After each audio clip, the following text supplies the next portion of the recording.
Hello everyone, welcome to English session.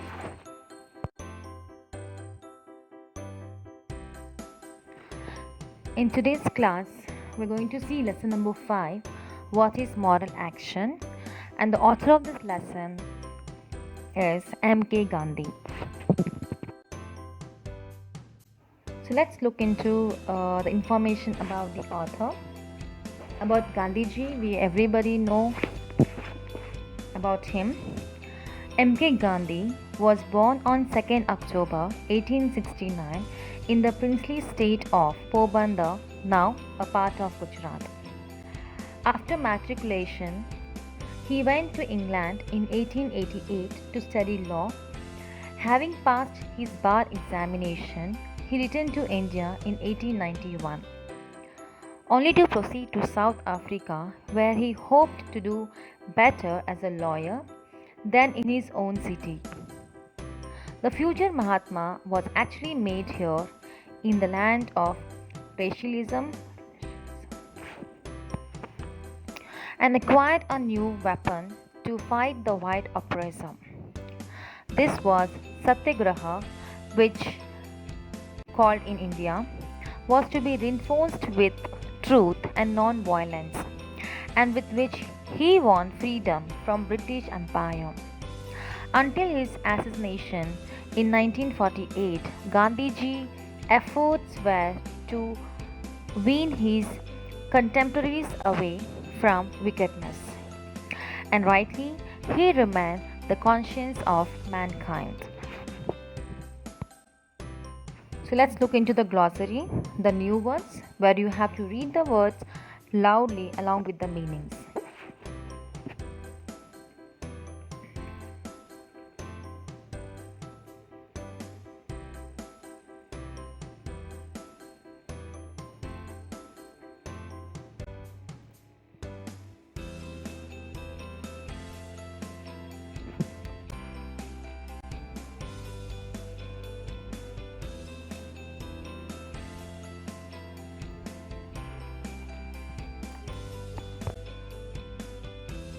So let's start our lesson.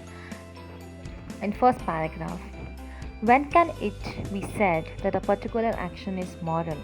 So here the lesson starts with a question which is asked by Gandhiji, and the question is, when can it be said that a particular action is moral? So in asking this question, the intention is not to contrast moral with immoral action, but to consider many of our everyday action against which nothing can be said from the conventional standpoint and which some regard as moral.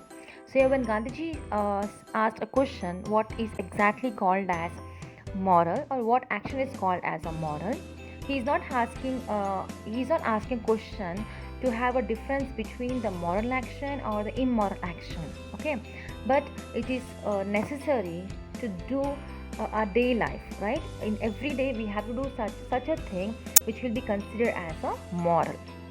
Most of our actions are probably non-moral, they do not necessarily involve morality. So Gandhi here says that whatever actions we do, whatever work we do, it is non-moral. Non-moral is which is not meant to be a humanity, or which is not meant to be a purpose, right? For the most part we act according to the prevailing convention. Such behavior or such conventional behavior is often necessary. So here they have Gandhi is telling us that whatever we do, whatever actions we do, right now in society, it is, we don't think of moral, but we have to do some activities, some behavior which are very much necessary in society, okay. And if no such rules are observed, anarchy would be the result, and society, social intercourse would come to an end. And if you don't show the morality in the society, if you're not showing the good deeds or good work in society, so there's no rules of having a good deeds, what will happen? The humanity will come to an end, society will come to an end, okay. And still the mere observance of customs and usage cannot properly be called morality. And he says here at the end that just only you're observing the custom, okay, only you are following the rules and regulation, right? It is not called as a morality. In short, he says that we are doing the good things in a society just to show off, right? Just to show off to other people that we are a social worker, right? But here what will happen, it is not coming from their heart. So just as a rules and regulations, they are doing the good work. But here Gandhi says that, but it cannot be called as a morality. In second paragraph, a moral act must be our own act, must spring from our own will. If we act mechanically, there is no moral content in our act. Such action would be moral. But if we think it proper to act like a machine and do so. So here we says what is a moral action. So moral act must be by our own, right? It should not have their own rules and regulation. You should not work like a machine, right? How machine works. If you work like that, if you are mechanically working, so there will be no moral in your act, okay? And it will be just like how machine do our work, just like you also act like to do morality, right? Act like to do the good things. For in doing so, we use our discrimination. We should bear in mind the distinctions between acting mechanically and acting intentionally. So here author says that we have to differentiate, okay, we have to make our mind the differences between acting mechanically and acting intentionally. So here Gandhi is trying to tell us the differences between acting mechanically and acting intentionally. It may be a moral of a king to pardon a culprit, but the messenger bearing the order of pardon plays only a mechanical part in the king's moral act. But if the messenger were to bear the king's order, considering to be his duty, his action would be the moral one. So here he gave an example of a king. If a king wants to pardon, release or free a culprit from a prison, right? So here the messenger, he will be a middleman, right? He will be carrying the order. He will be carrying the order of pardon, okay, from the king's side. So here the moral activity is only done by the king, but not by the messenger. Are you able to understand? Are not by the messenger. So messenger is only the bearing the order of pardon, which plays a mechanical part in the king's moral action. Okay, but if the messenger were to bear the king's order, considering it to be his duty, his action would be the moral one. Okay, and if the messenger takes the order and go and tell and finish his duty, that is also be called as a moral one. How can a man understand morality who does not use his own intelligence and power of thought, but let himself be swept along like a log of wood by current?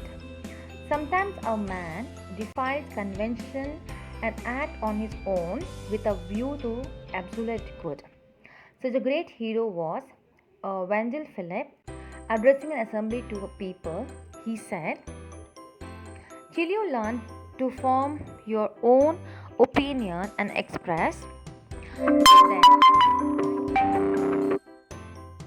I do not care much what you think of me." Thus, when we are care only for what our conscience says, then alone can we be regarded to have stepped on to the moral road. We will not reach this stage as long as we do not believe, the experience, the belief that God within us, the God of all, is ever present witness to our act. So here Gandhi is telling that a morality can be done. It can be done only when you use your own intelligence and power of thoughts. Okay, it should come from when you're doing something good for some people, or you're doing something for someone, okay, you have to use your own intelligence, own thoughts, own ideas, right? How can I do good for other people, right? So it has come from your heart, not as a mechanical. When you switch on the fan will start running, right? It should not be like that. You have to understand understand your own way, and you have to do the good things for the other people. Here, Phillips, right? He says to the assembly that till you learn to form your own opinion, express them, I do not care much what you think of me. So here he says, we make an opinion of people, right?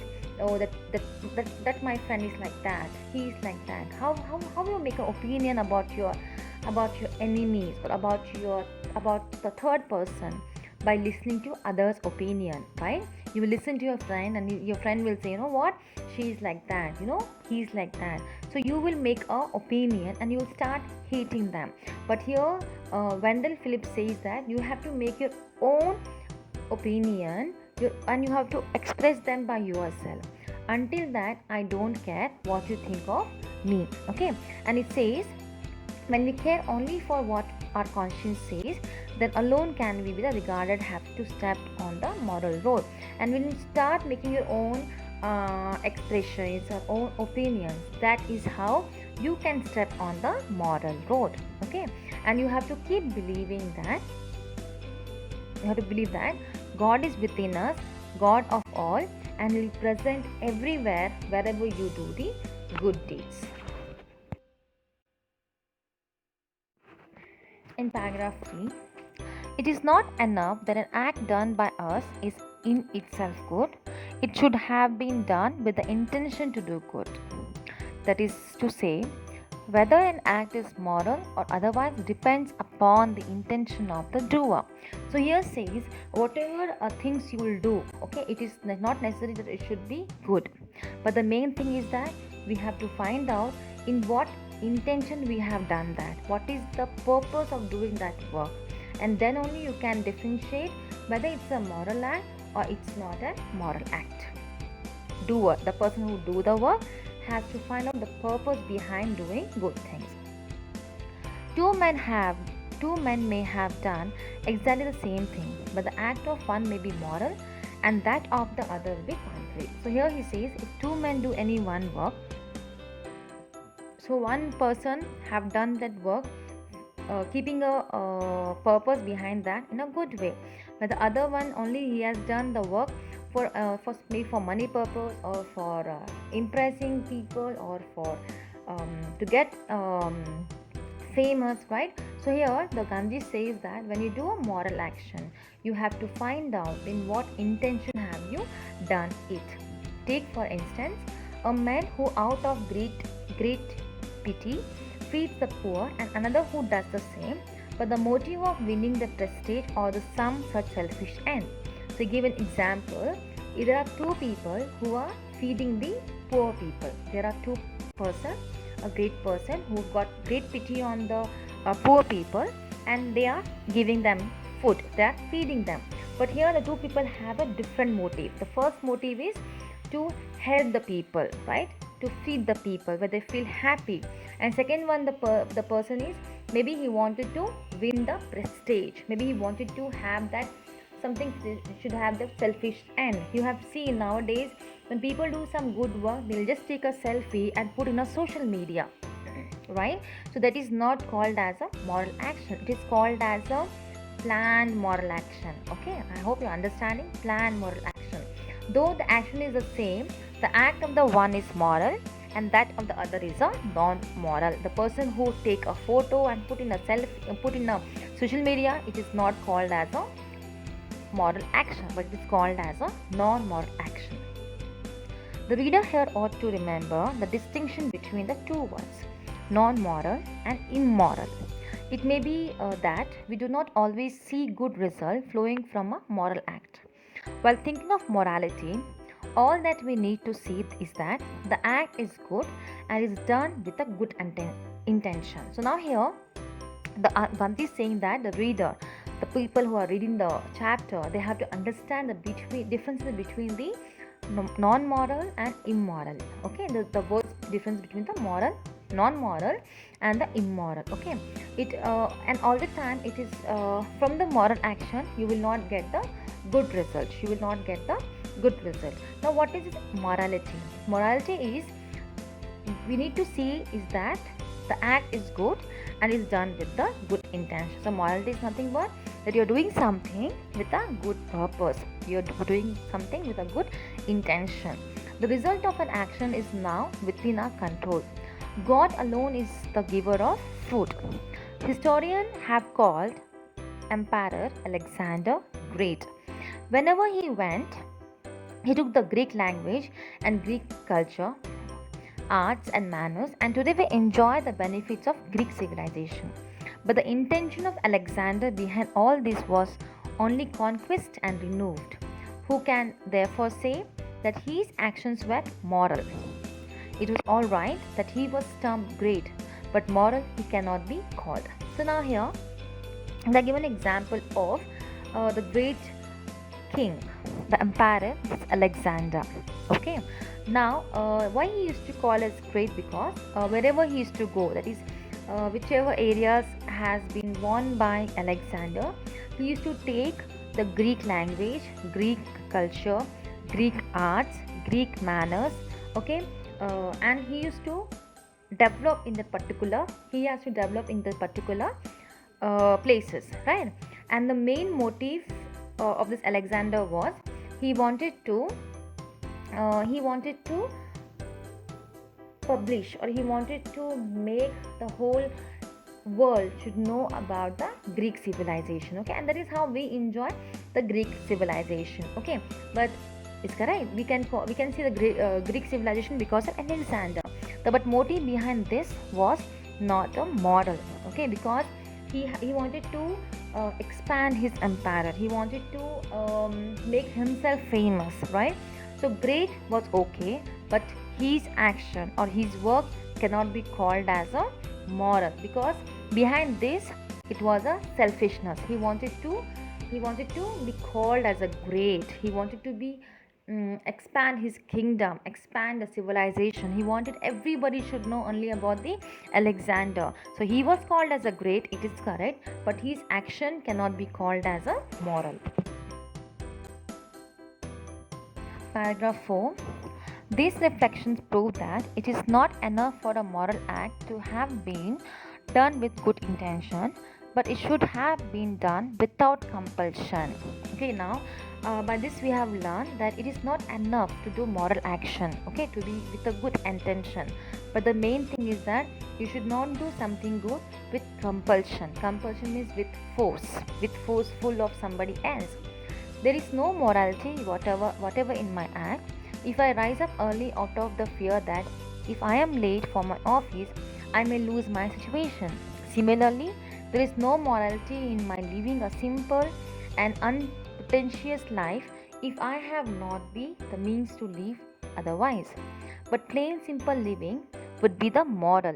If, though wealthy, I think all of I want the misery and the world in the world about me, and feel that I ought to live a plain, simple life and not one of ease and luxury. Likewise, it's only a selfish and not moral of an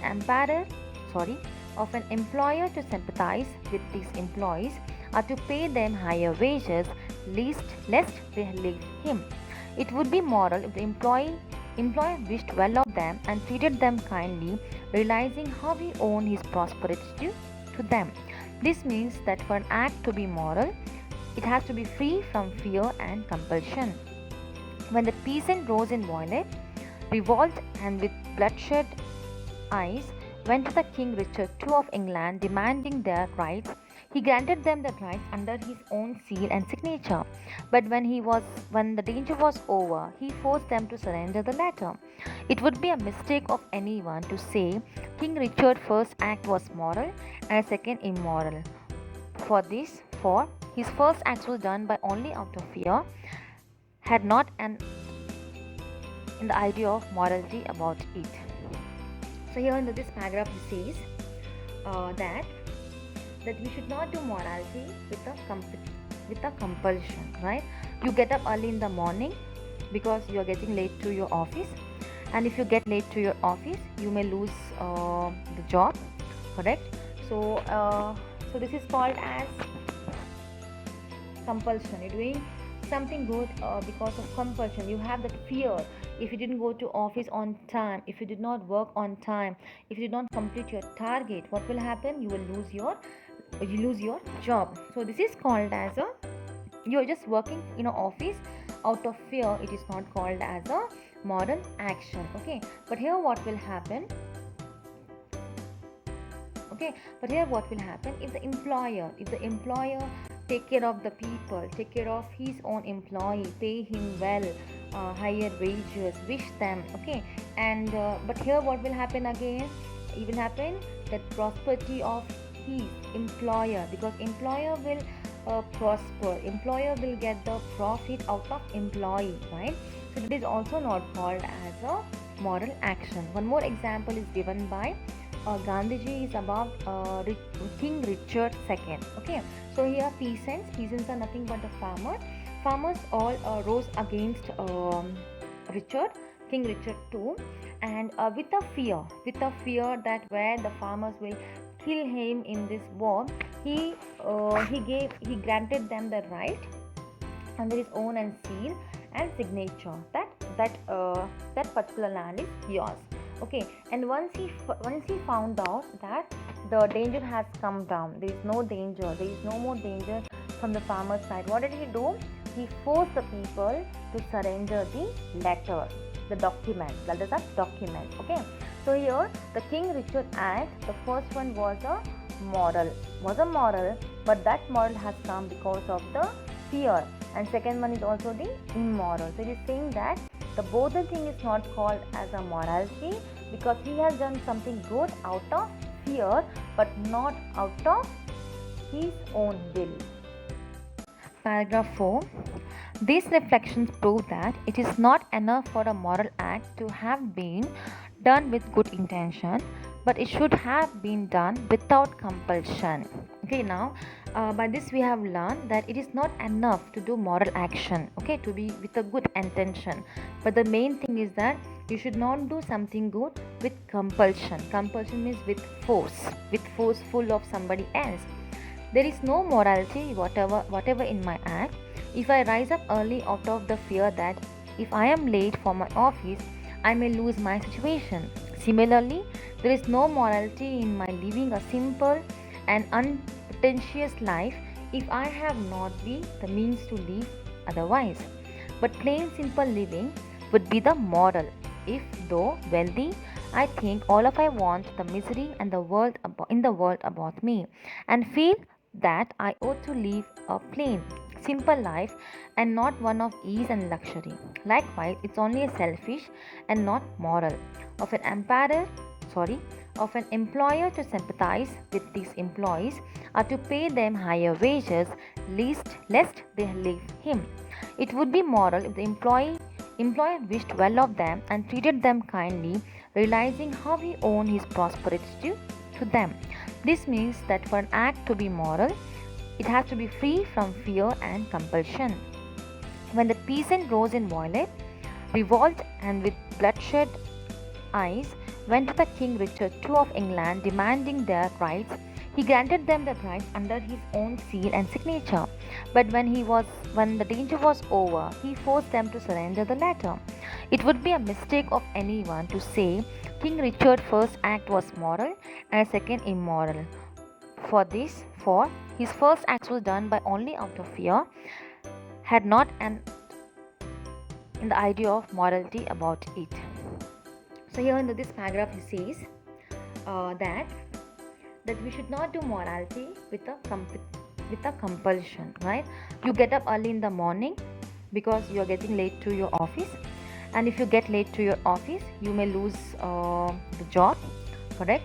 So this is called as compulsion. You're doing something good because of compulsion. You have that fear. If you didn't go to office on time, if you did not work on time, if you did not complete your target, what will happen? You will lose your job. So this is called as you're just working in an office out of fear. It is not called as a moral action. Okay, but here what will happen? If the employer take care of the people, take care of his own employee, pay him well, higher wages, wish them, okay, and but here what will happen again? It will happen that prosperity of his employer, because employer will prosper, employer will get the profit out of employee, right? So it is also not called as a moral action. One more example is given by Gandhiji is about King Richard II. Okay, so here peasants are nothing but the farmers.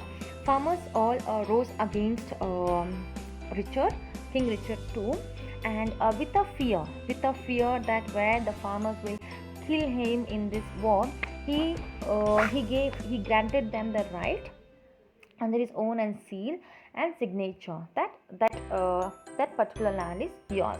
Okay, and once he found out that the danger has come down, there is no danger, there is no more danger from the farmer's side, what did he do?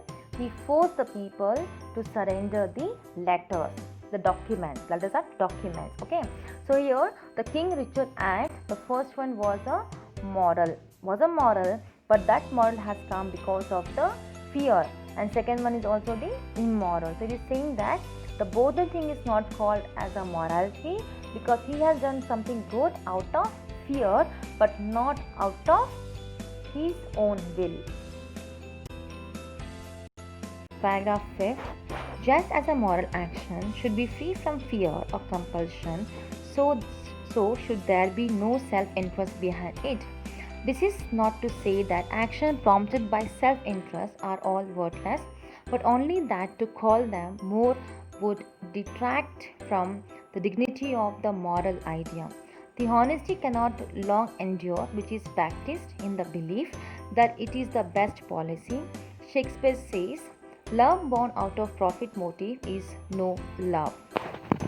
So here Gandhi says that if your moral actions are free from fear or compulsion, and there should be no self-interest behind it. If these three things are not there, then it can be called as a moral action. You should not get fear, okay, you should not be compulsion, and you should not have any kind of self-interest, and then it is called as a moral action. Okay, and this is also said that it should not be self-interest or worthless.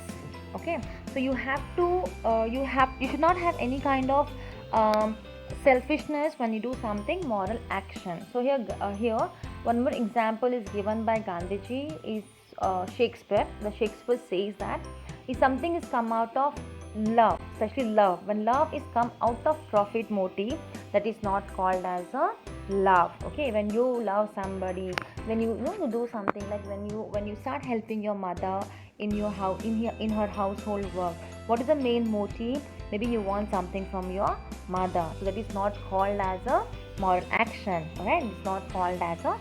So you have to do moral action without fear, okay, without compulsion, and without self-interest. Paragraph 6. Just an action prompted by motive of material gain here on earth is non-moral. So also another done art for consideration of comfort and personal happiness is another world is non-moral. So here says the people are when they do some action, when they do some more action, they always gain some material gain here on the earth, which is a non-moral. Okay, and also when you do something for your own comfort or for your own happiness, is also known as a non-moral.